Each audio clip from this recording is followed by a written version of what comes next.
Hi everyone, you're welcome to English language class. I am Mrs. Olainka. Today in English language class we're talking about figures of speech. Figures of speech. I'm excited to have you on this wonderful learning platform, and I'm very sure that you enjoyed your previous classes. Today in English language class we're talking about figures of speech, and I will expect you to pay close attention to the classes. We'll be learning quite a new thing and different things as well. At the end of this class, I will expect you to have learned quite a lot of things. You can see the topic is figures of speech. Now, at the end of this class, you should be able to define for me figures of speech. You mention the types of figures of speech we have. You define simile and you give examples of simile. I'll be telling you just one out of these figures of speech that I'll be giving you today. I'll give you several of them, but I'll be explaining just one today. In our next class, I'll explain metaphor, irony, and personification. But in today's class, I'll just explain simile. But I will explain what figures of speech are. I'll give you several examples that we have in figures of speech. Now, what is figure of speech? A figure of speech is a deliberate departure. Not that word, deliberate departure. Deliberate departure from the original or ordinary usage of words. Original or ordinary usage of words. When you deliberately depart from the original or the ordinary usage of words, you are using figures of speech. You can also say figure of speech is a word or phrase used in some other way than its literal meaning. Used in some other way than its literal meaning. Just like I explained when we did idiomatic expression. When you use idiomatic expression or when you use figure of speech, you are departing from the original usage of word and you are using it other than its literal meaning. Literally, what it means is different. But when you are using it figuratively, then you are departing from the normal usage and you are using it in a different way. And you are using it different from its literal unit. That's what you meaning. That's what we call figurative language. So the topic is, like I said, figure of speech. Now, I've explained what figure of speech is, and I'm sure you are coming along with me. Let's go quickly to, you can see a picture here. It says figurative language. I've explained it again with the use of pictures so that you can see and understand clearly what I'm actually trying to say about figure of speech. When you talk about figurative language, it's used to create a special effect or feeling, characterized by figures of speech. Languages that compares, exaggerates, or means something other than what it first appears to mean, other than meaning something, or that means something other than what it first appears to mean.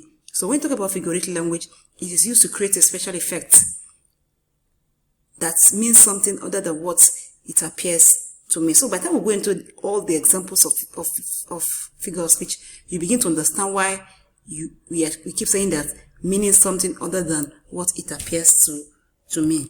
Now look at this, another beautiful picture here. It's figurative language. Poster talks about different figures of speech that we have. I have pun, hyperbole, idiom, onomatopoeia, personification, alliteration, proverb and adages, similes and metaphors. These are not just all, but these are just few of the ones we'll be discussing in today's class. Pun, hyperbole, idiom, onomatopoeia, personification, alliteration, proverbs and adage, similes and metaphors. Now let's look at examples of figures of speech. Examples of figures of speech. Now, like I said in the previous picture that you just saw, I have written them out again for you to be able to understand or remember them vividly. Now, these are some of the figures of speech that we have: simile, metaphor, irony, personification, hyperbole, oxymoron, euphemism. How many do we have here? 7. Okay, I'll go over it again. It says simile, metaphor, irony, personification, hyperbole, oxymoron, euphemism. Notice the way I pronounce those figures of speech: personification, hyperbole, oxymoron, euphemism. Now, I've scattered them here in this picture for you to be able to remember them clearly. It says simile, oxymoron, idiom, alliteration, hyperbole, personification, pun, onomatopoeia, metaphor. This is pronounced onomatopoeia. Can you say it after me? onomatopoeia. Again, onomatopoeia. Good.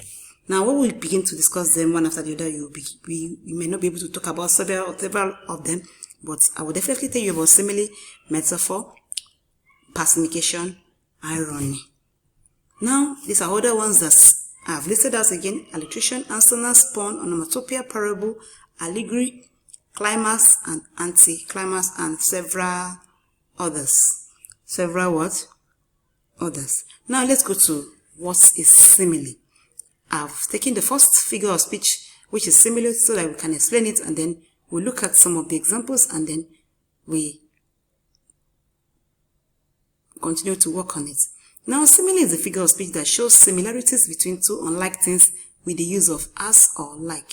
Not two unlike things. They might not look alike in the real sense of it, but something actually links them. There's a little similarity between them.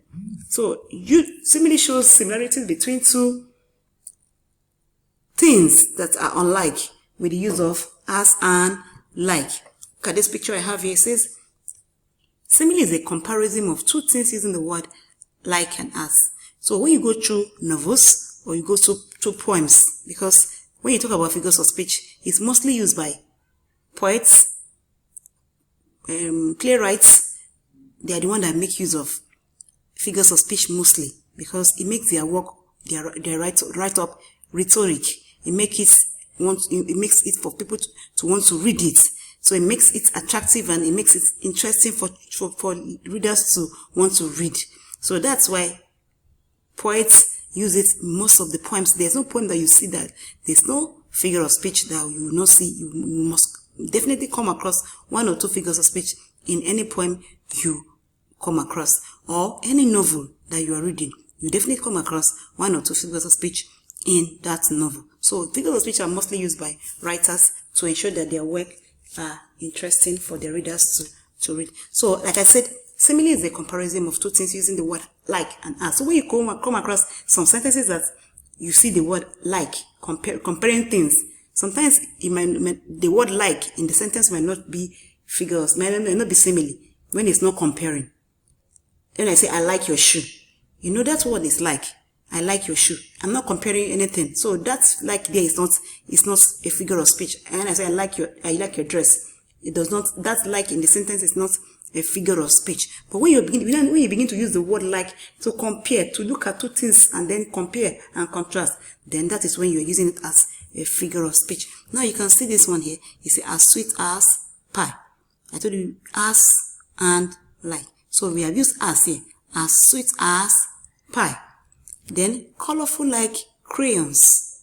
So you know that crayons are always colorful. Do you understand? Like I said before, two unlike things, but they have something that's similar about them. You know, crayons are always colorful. So when you say colorful like crayons, so you're comparing crayons and colors. And this one, as sweet as pie, you're comparing pie to sweet. And you know that sweet pie is always very sweet. So when you come to comparison and you use like and as, is a figure of speech. And that figure of speech is what? Simile. Now let's look at the picture we have here on simile. It says to compare two things using the word like or as. Example is as fast as a rabbit. As fast as a rabbit. Don't forget when you see this as in the sentence, what we're using is what? Simile. Now let me have some other examples using as. As dirty as a pig, as brave as a lion, as happy as a king, as old as ice, as quiet as a graveyard, as cunning as a fox, as simple as ABC, as solid as a rock, as blind as a bat. So you can see where as is being used in all those examples, and we are still talking about simile. Now, let's look at example using like. I told you before, when you see as and like, then we are likely talking about simile. Now, the only thing that will make you know that it's actually simile is when you know that there's a comparison.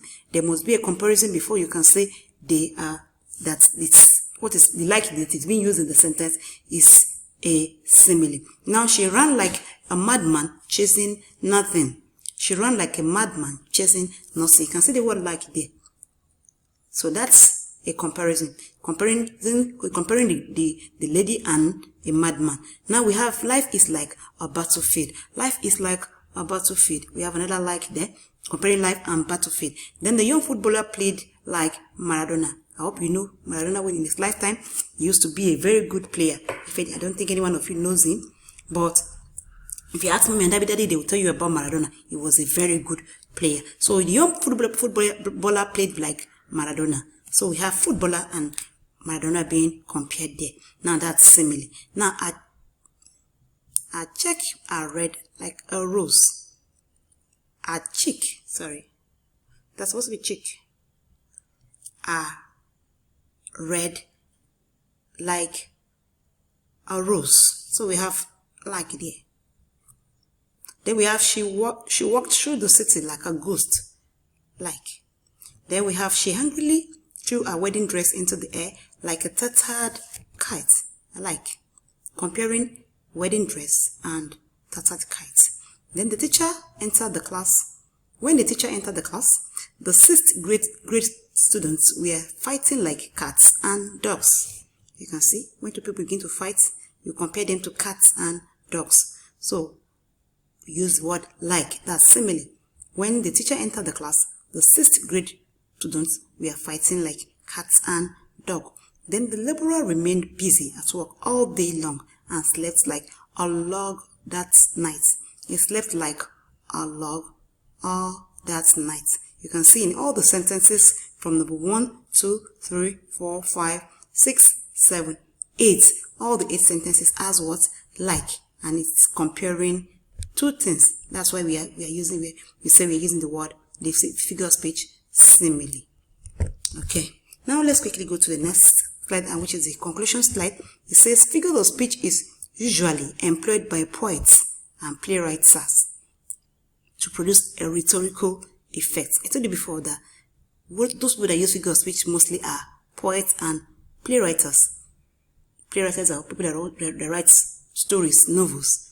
So they are the ones that use figure of speech so that they can produce a rhetoric effect. Using similes attracts attention and appeals directly to the sense of listeners or readers. So when you see a poem or a write-up, a story, or a novel that is rich with figures of speech, it appeals directly to the sense of the listener or the reader.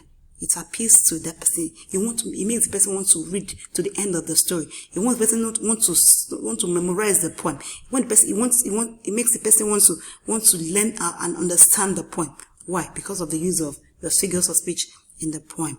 It directs, and then it's encouraging their imaginations to understand what is being communicated. So when you use similes, metaphors, and every other part of figures of speech, it encourages readers to understand what is being communicated. Also, it brings rhythm. Yeah, it brings rhythm, like lifelike quality in our daily speech and the characters of fiction or poetry. Some of you may end up becoming, it may not be your major career, but you may end up wanting to write something in future, maybe write a poem, write a novel, write something. So if you are good with your figure of speech, then you will not have problem when it comes to your write-up. It's a figure of speech, my dear. Yeah, it's figure of speech. So it's better for us to learn it and to learn it now. Now let's come to our evaluation page. I want to find out if you have been able to learn one or two things into this class, and I'm very sure you have been able to learn one or two things. So let me find out, what is figure of speech? What is figure of speech? You want to give me the definition? I gave you 2. What is figure of speech? Okay, good. Now mention 5 figure of speech that you know. Okay, I'll be saying simile. I know that one will be part of you begin to mention it. 1, 2, 3, 4, 5. Good. Now let's go to simile. What is simile? What is simile? I told you about comparison using what? As and like. Now let's have 4 examples of simile. You can use as, you can use like, whatever you're correct. Just make sure that you're comparing. Okay.